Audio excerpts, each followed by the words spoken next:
Welcome to episode 9 of the Empowered Mothers Network podcast, and this episode is called Coming Out of the Spiritual Closet. So, firstly, I want to say thank you to everybody who has signed up to the mailing list and is now starting to listen to the podcast. At the moment, I'm probably doing them between every 2 and 4 weeks, and then seeing how they go. And then hopefully, as time goes by, and I get a bit more time to record a few as well, we will get a few more episodes in there. So this one is for people maybe who are feeling a bit like they are in the closet spiritually. So people who maybe you have this like whole spiritual side of yourself that you don't really project into public, for example. So you might have like a spiritual practice or a side to you that like maybe people in your close family or very close friends see, but the wider world isn't aware of. So it's just talking today about kind of stepping out of the closet there and putting that out and putting that side of yourself out into the world. I think spirituality in general is becoming more popular, for want of a better word, and more kind of acceptable in today's society. It's more mainstream. It's back even when I was a bit younger, it was just the woo kind of side of things, and to an extent it still is, but I think that has changed, particularly in the last 5 years to 10 years, I would say.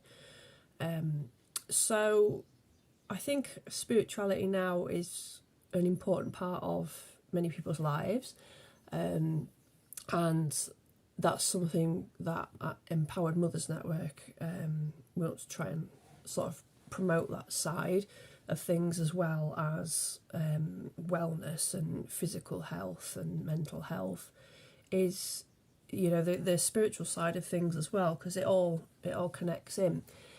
And when I'm talking about like the spiritual side of things, that's not tied to any one particular religion or non-religion. It's kind of something that I see as inclusive for everybody. So some people can be spiritual and religious, and some people can be spiritual but not have a particular religion that they would identify with. So in my case, spirituality is like a big part of my life, and I think in recent years I've not really, I've never really kind of put it out there in recent years, like, hey, I'm spiritual and I do spiritual things, how about you?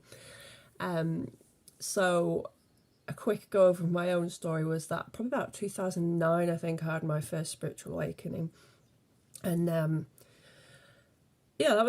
was like the good time. And back then there was a lot of what you would probably term as new age material out there on the internet.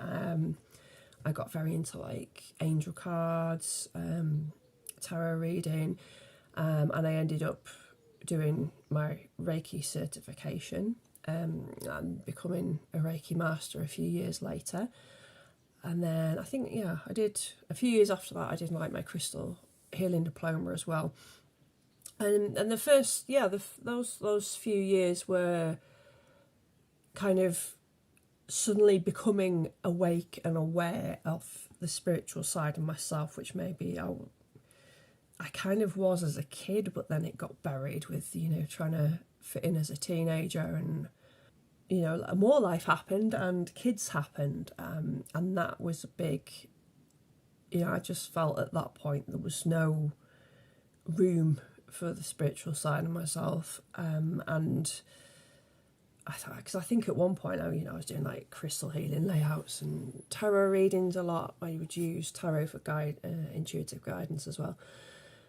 And it just all kind of, once the kids came along, it just all got put in the back burner because there just wasn't a lot of time. And I didn't have that space anymore to really like check in with myself and just be, because I was so busy in the early days of motherhood with babies and toddlers, and so yeah, it all got a bit buried really. And then more recently, I would say that side of me is coming back out again. So it's almost in a way like a second spiritual awakening, but this time I think because I've been, there's more life experiences happens. Yeah, for the last few years, I've not really been openly spiritually out there, shall we say. So that's something that's now being nudged for me to kind of be a bit more open about it, and maybe as well support all the people who are in a similar situation. You may or may not be kind of aware of what you're moving through, and what the question would be, why now? Why choose now to kind of come out and be more open in public generally about the spiritual side of yourself, because some of us have been kind of living our lives for years and it's not been something we've needed to speak about or really tell everybody about. I think at the moment, and you can go on YouTube or podcasts or any Instagram, any kind of online content right now, you will see the same message now, that more and more people are what you would term as waking up. So having spiritual awakenings and realising that there is more kind of going on than just the day-to-day stuff, and there is maybe a depth to themselves that they are only just starting to discover. Some people are having things happen that they aren't necessarily familiar with. So again, what can be difficult for people who have come from that situation of being very practical and grounded about things, and then suddenly this whole realm of the spiritual side of themselves starting to wake up and unfurl and unravel. What can be difficult is when you're not used to that, and some of the language that can be used in the mainstream can, for some people, I think, be a bit off-putting.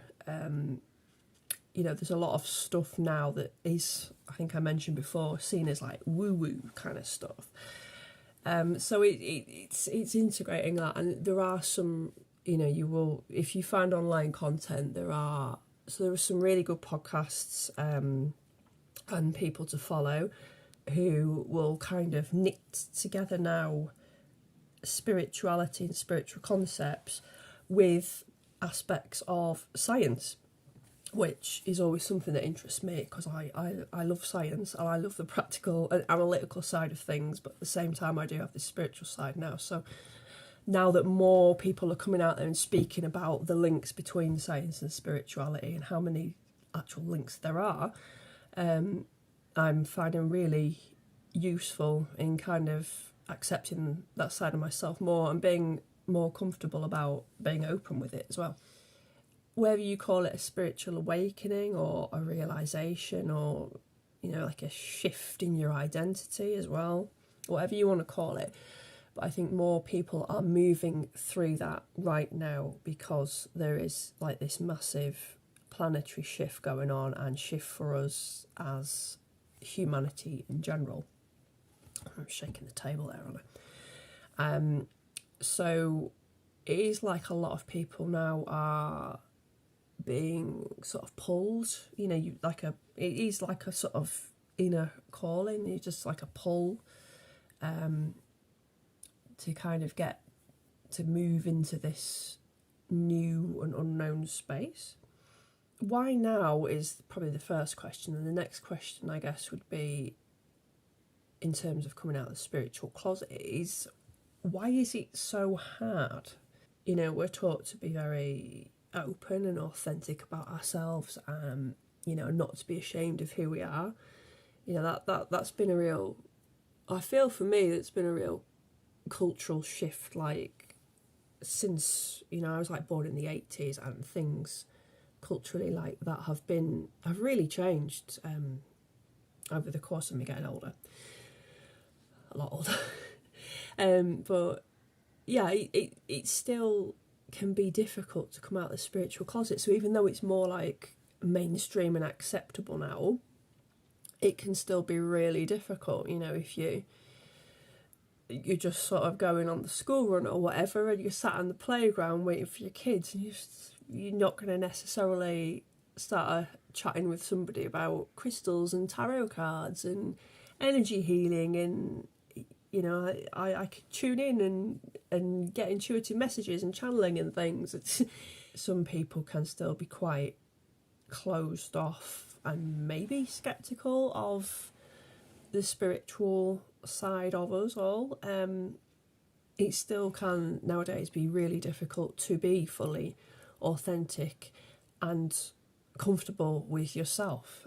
We all have our baggage to work through and our issues that we have to deal with in life, and sometimes just to be honestly your complete self can be really difficult. A lot of us, I think, can, you know, do it around people we're close to and people we trust, but to be yourself in the wider sphere of like general public and people you meet on the street, it can be a lot harder.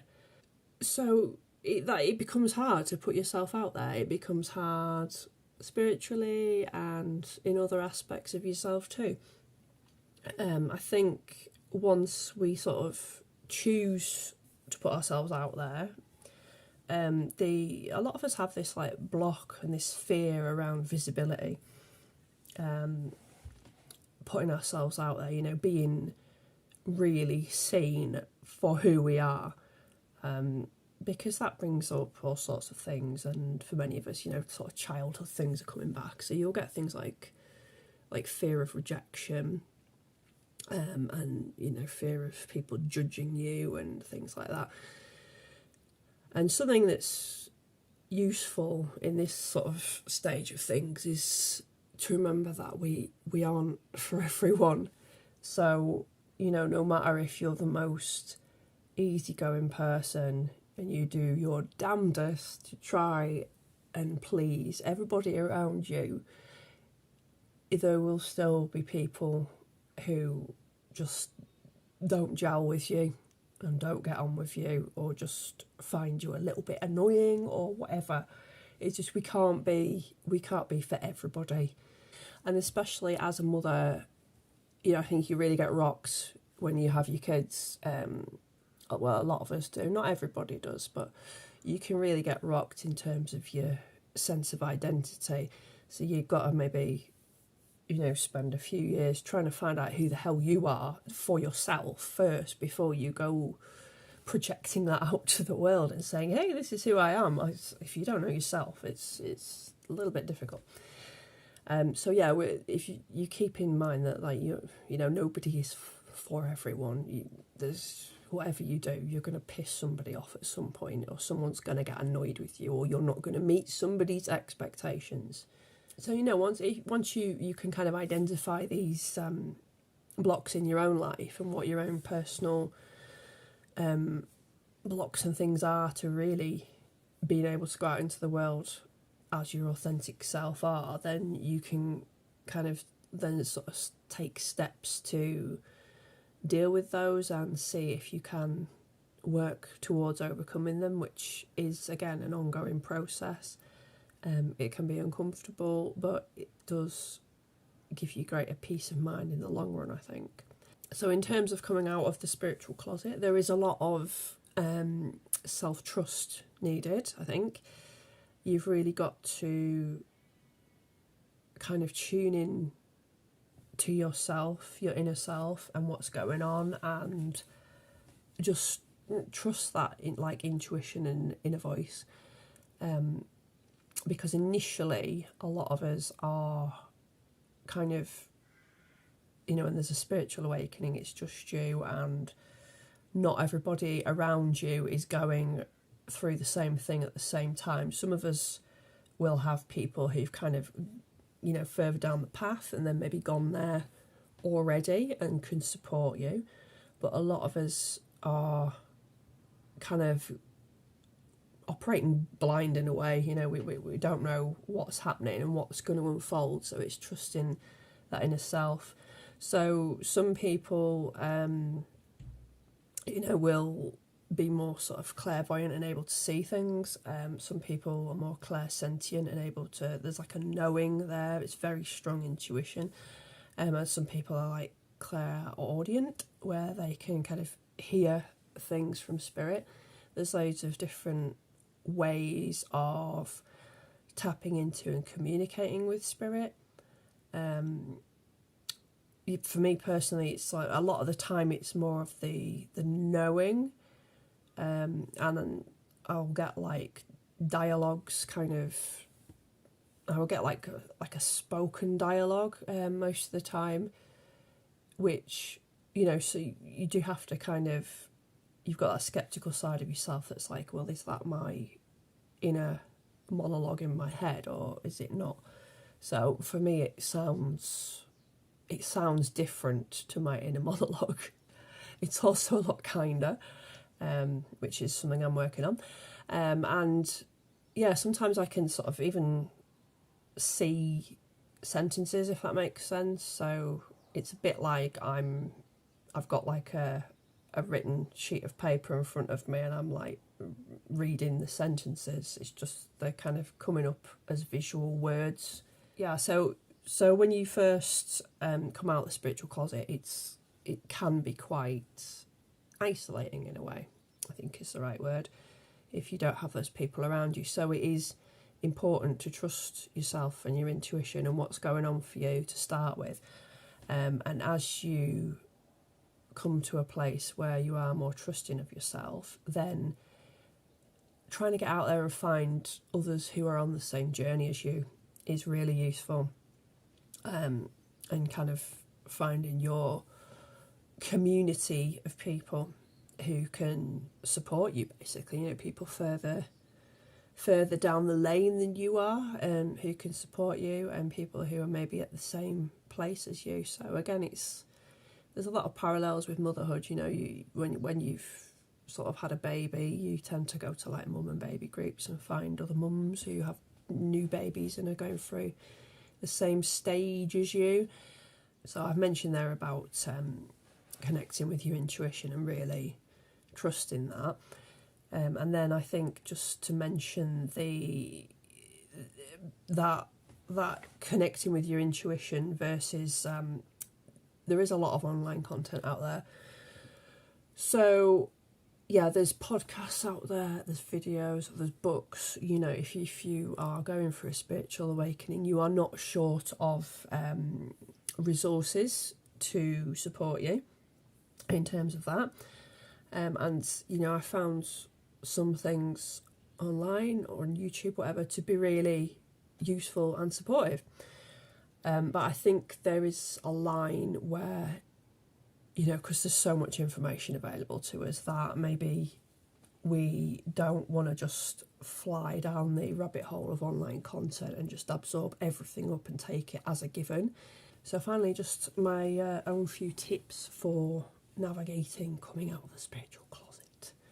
So my tips would be practicing mindfulness meditation. If you just do one thing, practice mindfulness meditation, because this whole aspect of being present and learning to be present, and just literally being in the present moment with no other distractions, because that is when we can kind of tune into our intuitive knowing the easiest.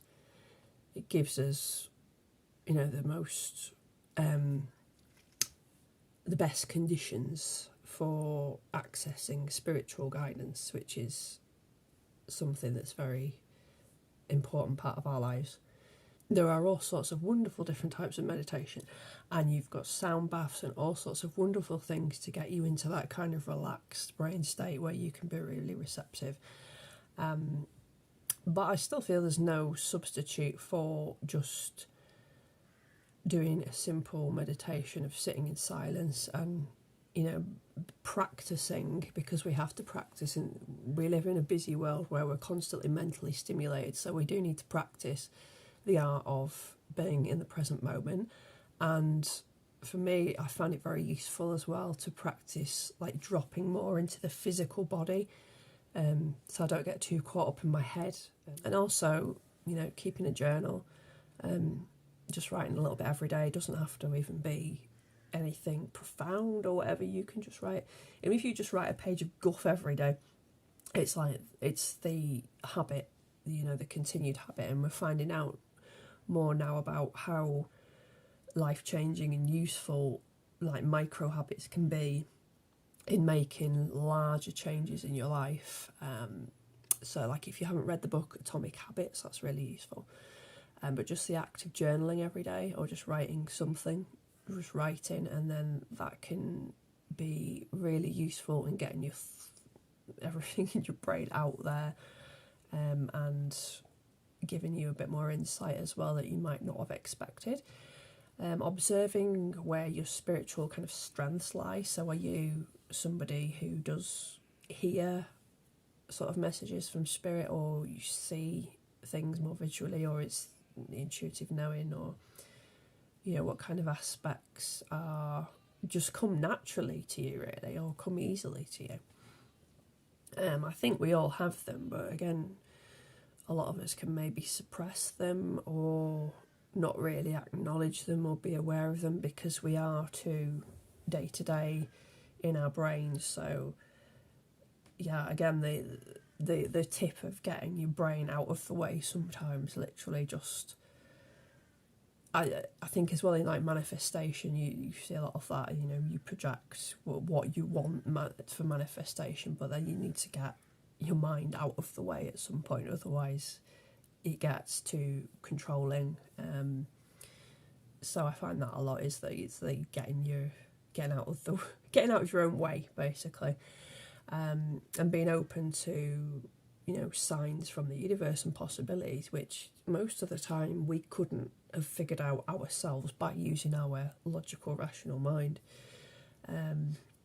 And yeah, finally, coming out of the spiritual closet can be something that can be very uncomfortable. It's not necessarily going to work out like a Hollywood film where, you know, you kind of have this thing, or I want to be more open about my spirituality, I want to be more myself in public, and then I have this really hard barrier, but I do it and I overcome it, and then life's all hunky-dory and everyone's great, and yeah, at the end.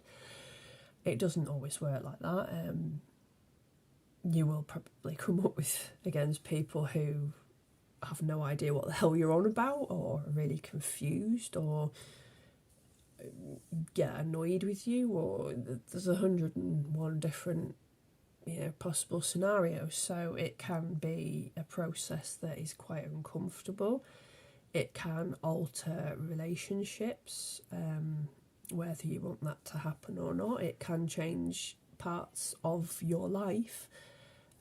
So, you know, if you're very comfortable with the status quo, it can really disrupt that. So it's not all unicorns and rainbows, and a lot of the new age stuff from maybe 10-15 years ago was very focused on the positive side of spirituality and love and light, and that's fine, but at the same time we don't want to deny the shadow side of it, and, you know, overcoming certain difficulties. And there is often an element of surrender as well involved, so surrendering to something that is ultimately bigger than ourselves and our sphere of control. So that the uncomfortability of it all, is our word uncomfortability? The uncomfortability is now of it all can be a point where we really do need to like seek out like-minded people, and people going through the same stuff, just so we can kind of make sense of it all, really, as we are in our humanity. So yeah, that coming together as a community, that is something I'm trying to create with Empowered Mothers Network. So if you haven't joined us already, you can catch the blog. I've not written as many blog posts recently because I've been doing the podcast, but there's plenty of blog posts on the website. There is the podcast. We have the mailing list you can join. I'm not really that active on Instagram now. I'd really like it if you joined us, and we can come together as a community, and support each other on this journey of humanness, journey of life, and life as a mother as well, because it has its own unique set of challenges.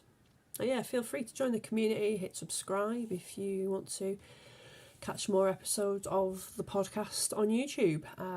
And for now, I probably whiffled on enough, so I will sign off. But I would like to know in the comments below if you have come out the spiritual closet, if you are still in it, and how you feel about that, really. If you feel like it's something that you need to be more open about and share with people to get more meaningful connections with people in your life, or whether you're kind of happy for it to be a part of your life that's maybe kept more private on the day-to-day. I don't think there's any right or wrong answers, so it'd just be interesting to hear other people's perspectives on it, so let me know. But otherwise, I will see you next time for the next episode.